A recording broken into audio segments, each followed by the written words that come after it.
Բարև սիրելի հայրենակիցներ, եթերում կրկին քաղաքական խաչմերուկն է, այսօր արդեն ապրիլի 10-ն է, ինչպես Հայաստանից կարևոր թեմաներ ունենք խոսելու, այնպես էլ աշխարհից հետաքրքիր զարգացումներ կան Իրանի շուրջ, Լիբանանի շուրջ, ինչպես նաև Ուկրաինայի։ Ուկրաինայում ընդհանրապես հիմա հայտարարվում է զատկական հրադադար։ Այդ մասին նույնպես կխոսենք, այսօր չենք տարանջատելու հայաստանյան թեմաները, ընդհանուր թեմաների շատ անգամ ժամանակ չի մնում, երբ որ ժամանակ կունենանք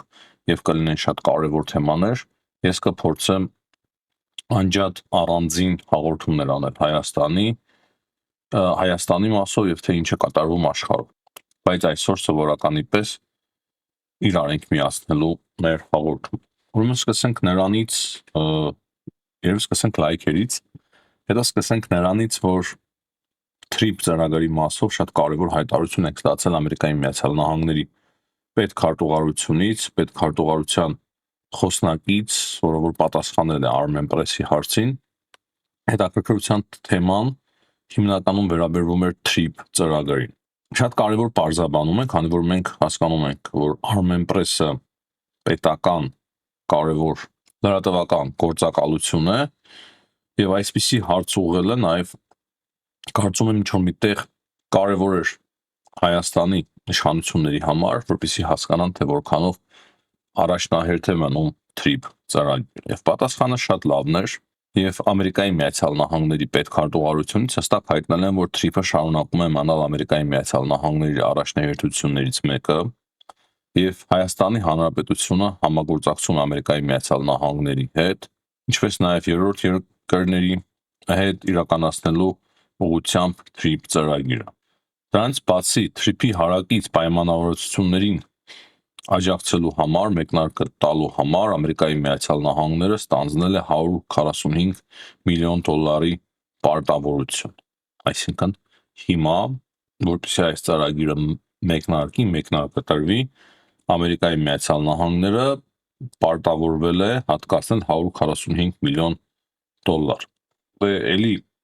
ավելի սա շատ կարևոր հաղորդագրություն է եւ սրանից մենք հասկանում ենք, որ Ամերիկայի Միացյալ Նահանգների համար TRIP ծրագրի նշանակությունը այս պատերազմի հետևանքով, որը ինչ այլոց դեռ չի ավարտվել եւ ասեմ ավելին շատ է հավանականությունը կամ ավելի ճիշտ արի կարտահայտվենք, ասենք շատ են պատճառները, որոնց պատճառով կարող է այս պատերազմը շարունակվել Իրանի եւ Ամերիկայի Միացյալ Նահանգների միջև, դե Իսրայելի մասնակցությամբ կամ ղեկավարության ներքո։ Բայց քանի որ խոսում ենք Հայաստանի թեմաներից, ասենք որ 3 շատ կարևոր հյուրեր կային Հայաստանում, Էստոնիայի արտգործնախարար եւ Ղազախստանի արտգործնախարարը միանգամից, երկու շատ կարևոր մեզ համար երկրի արտգործնախարարություններ։ Մենք ունենք հաղորդագրություն, որ Ալեն Սիմոնյանի եւ Էստոնիայի արտգործնախարարի միջև հանդիպումներ են տեղի ունեցել։ Մենք ունենք Միլի հաղորդագրություններ Ղազախստանի արտգործնախարարի մասով, որ նրան ընդունել է նաև Նիկոլ Փաշինյանը, հանդիպումներ են եղել Հայաստանի արտգործնախարարի հետ տետատետ։ Ղազախստանի մասով կարող եմ ասել այն, որ ճիշտ է այդ ամենը կարծես թե չկա հաղորդագրությունների մեջ եւ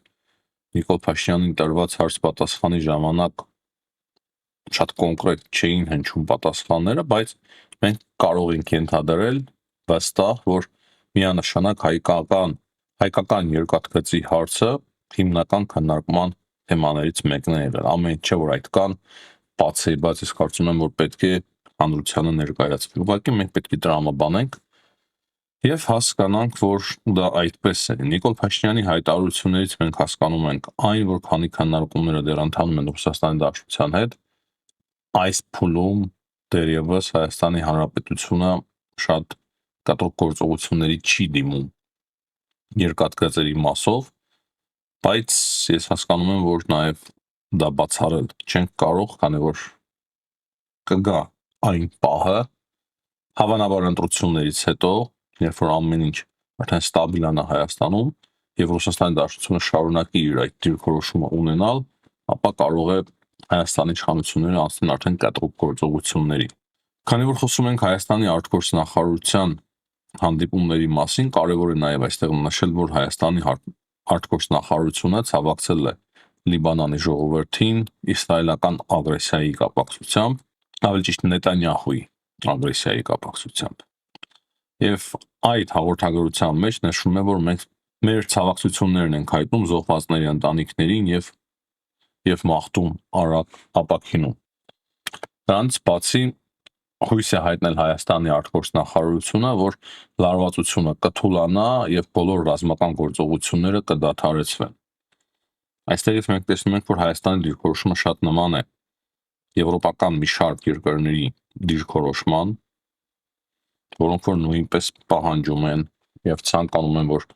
դադարեցվեն ռազմական գործողությունները եւ Իսրայելը այլևս հարվածներ չհասցնի Լիբանանին։ Այս բացի երեք մենք տեսանք, որ կարևոր հայտարարություններ արեց Նիկոլ Փաշինյանը։ Դրանցից մեկը վերաբերվում է հայ-ռուսական հարաբերություններին, նրա խոսքերով ներկայումս Ռուսաստանի հետ հարաբերությունները գտնվում են կառուցողական տրանսֆորմացիայի փուլում, թե ինչ է սա նշանակում, ես կարծում եմ, որ շատերի համար, եթե պարզ չէ, գոնե մի մասի համար մեր հասարակության շատ պարզ է, ես էլ փորձում եմ միշտ դրա մասին խոսել։ Կառուցողական տրանսֆորմացիա Փաշինյանը անվանում է այն, որ նախկինում գոյություն ունեցող հարաբերությունները տիրոջ եւ ծառայի կարգավիճակի այլևս գոյություն չունեն եւ այլևս Հայաստանի Հանրապետությունը փորձում է հասկացնել Ռուսաստանի Դաշնությանը, որ կարող է միայն համագործակցել մեր հետ որպես գործընկերոջ, բայց մենք կառաջնորդվենք միայն մեր ազգային ու պետական շահերով, այնպես չի լինի, որ ձեր շահերով առաջնորդվենք ի վնաս մեր շահերի։ Սա է նշանակում շատ կարճ է ներկայացրել, կարելի է սրա մասին ժամերով խոսել, թե ինչ կարելի է հասկանալ կառուցողական տրանսֆորմացիա, բայց շատ կարճ փորձեցի ներկայացնել այն ամենը, ինչ կա։ Եվ Փաշինյանը ասել է, որ այդ process-ը կառուցողական տրանսֆորմացիա ինքը գնահատում է դրական եւ ասում է, որ մենք բարեկամական երկխոսության տրամաբանությունից դուրս չենք գալու։ Այսինքն ասում է, ինչքան էլ մեզ հայովի հետ կոնկրետ իշխանությունների մասին է խոսքը։ Ինչ էլ ասեք, մենք կցուցաբերենք սպասվածություն հանուն մեր երկրի եւ դուրս չենք գա այդ տրամաբանությունից։ Շատ ճիշտ է։ Այն ինչ չուներ Սաակաշվիլին կամ այն ինչ չունեին Ուկրաինայի իշխանությունները։ Լավ է, որ Հայաստանի իշխանությունները կարողանում են համբերատար իրենց երկխոսությունը շարունակել Ռուսաստանի Դաշնության հետ, բայց նույն ժամանակ հետևողական պաշտպանելով Հայաստանի Հանրապետության ազգային ու պետական շահը։ Ես ճիշտ ասած այսպես էլ միշտ ցանկացել եմ եւ այդպես էլ ներկայացրել եմ եւ կարծես թե այդպես էլ կա, միայն այնպես չէ, որ ցանկությունները ներկայացնում են որպես իրականություն։ Փաշինյանը անդրադարձել է նաեւ Սամվել Կարապետյանի մեծ հայ խոշոր բիզնեսմեն Սամվել Կարապետյանին, ասելով, որ նա Հայաստանից դուրս որոշ խոստումներ է տվել, որոնք որ որոշ լծակներ ունեն իր ունեցվածքի վրա։ Եվ Փաշինյանի խոսքերով ակնհայտ է, որ իր ստանձնած պարտավորությունները նա չի կարողանալու կատարել եւ ակնհայտ է, որ այդ ամբողջ ունեցվածքը իր ձեռքից վերցվելու է։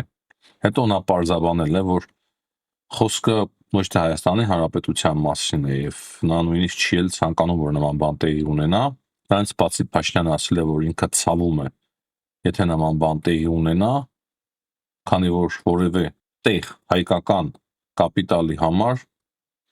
ինքը ցավում է, բայց շատ պարզ արտահայտվել է, որ Ռուսաստանի Դաշնության արչև կամ Ռուսաստանի Դաշնության իշխանությունները պարտավորեցնում են Սամվել Կարապետյանին, որ նա մասնակցի ընտրություններին, այնպես են արել, որ ինքը խոստանա կամ Փաշինյանը այդպես է հասկացնում համենայն դեպս, որ Սամվել Կարապետյանը մտել է այդ խաղի մեջ պարտավորվելով եւ իրեն ստիպում են, որպեսզի գնա այդ քայլին, բայց քանի որ ինքը չի կարողանալու նրանց պահանջները արդարացնել, նրանց ցանկությունները, ապա շատ մեծ խնդիրներ կարող է ունենա իր կապիտալի առումով։ Ու ահա այս ֆոնին երեք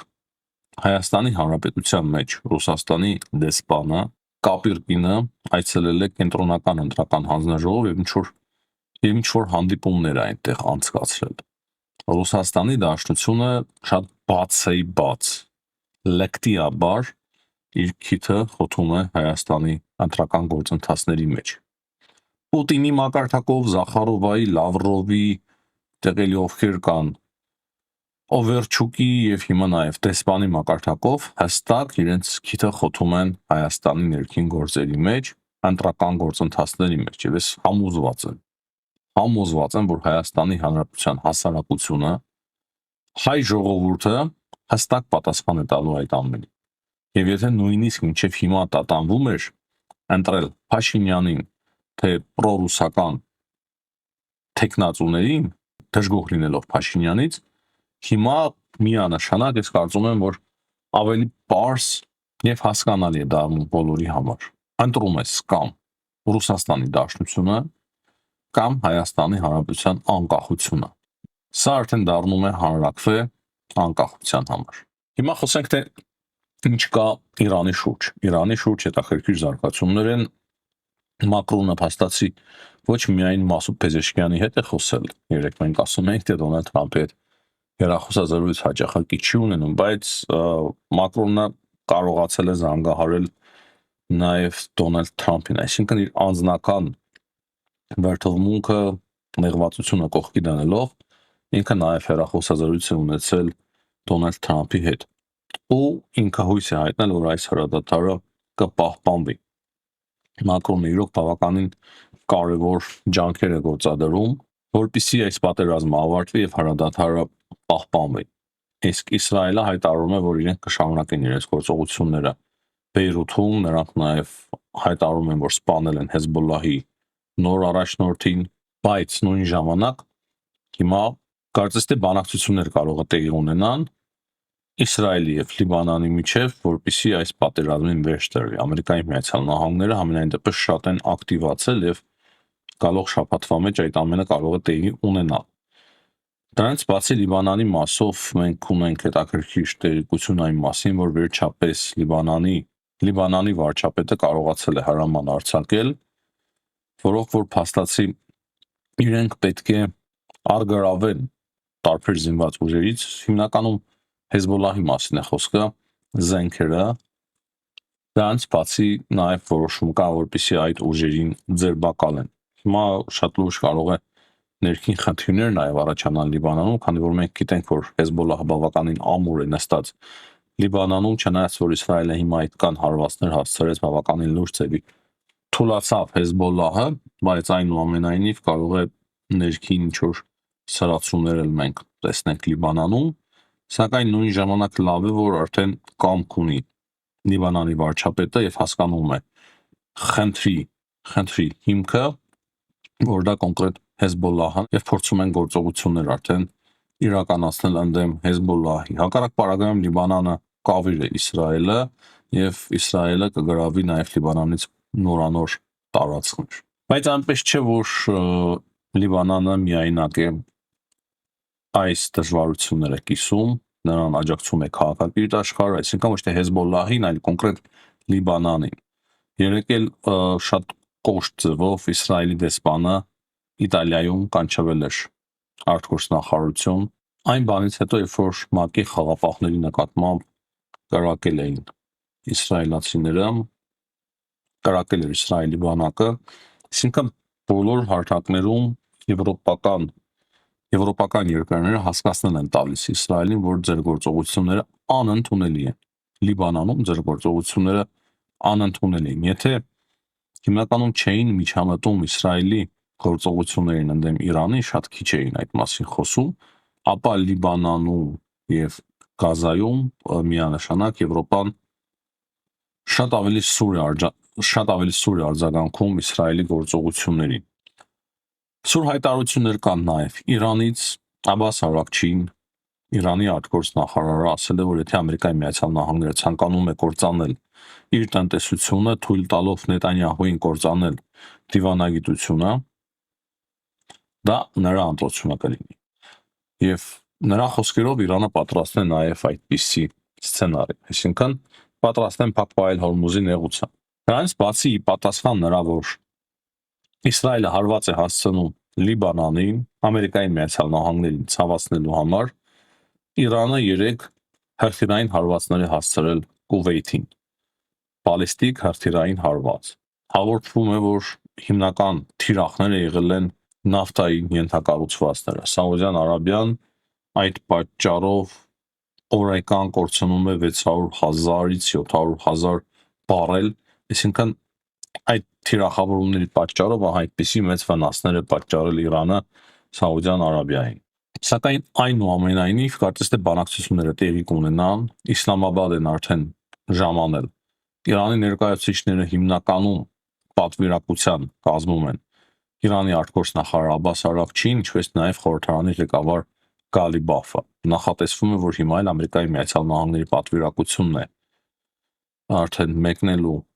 Իսլամաբադ եւ պատվիրակությունը ղեկավարելու է Ամերիկայի Միացյալ Նահանգների փոխնախագահ Ջեյ Դի Վենսը եւ Վիտկոֆը, ինչպես նաև Կուշներն, դրանք անիմաստ բանակցողներ են, կարևորը այստեղ բնականաբար Ամերիկայի Միացյալ Նահանգների փոխնախագահն է եւ լավ է որ ինքը կա, քանի որ թե Կուշները ազգությամբ նա հրեա է, գիտեք, իր փեսան, այև թե Վիտկոֆը Թրամփին կարող էին ներկայացնել լրիվ այլ բան բանակցությունների արդյունքում։ Իսկ Ջեյ Դի Վենսը կոնկրետ լծակներ ունի, հնարավորություններ ունի, որպեսզի այդ ամենը թույլ չտա բավականին ակտիվ փոխնախագահ է Ամերիկայի Միացյալ Նահանգների եւ բավականին ազդեցիկ ձայն ունի այսօր Թրամփի մոտ։ Սակայն նույն ժամանակ մենք ստանում ենք տեղեկություններ այն մասին, որ Իրանը ասում է, որ բանակցությունները չեն սկսվի, քանի դեռ Իսրայելը չի դադարեցրել հարվածները Լիբանանին։ Ես կարծում եմ, որ հիմա կարող են դադարեցվեն այդ հարվածները եւ այդ բանակցությունները տեղի ունենան։ Սակայն տեսնում ենք, որ պատճառները շատ են, որ այս պատերազմը շարունակվի։ Հորմուզի նեղուցը մինչև վերջ բաց չէ։ Մի քանի նավ կարծես կարողանում է օրական անցնել, դրանից բացի Թրամփը նոր հայտարարություններ է արել, ասել է, որ դուք փող եք վերցնում, դա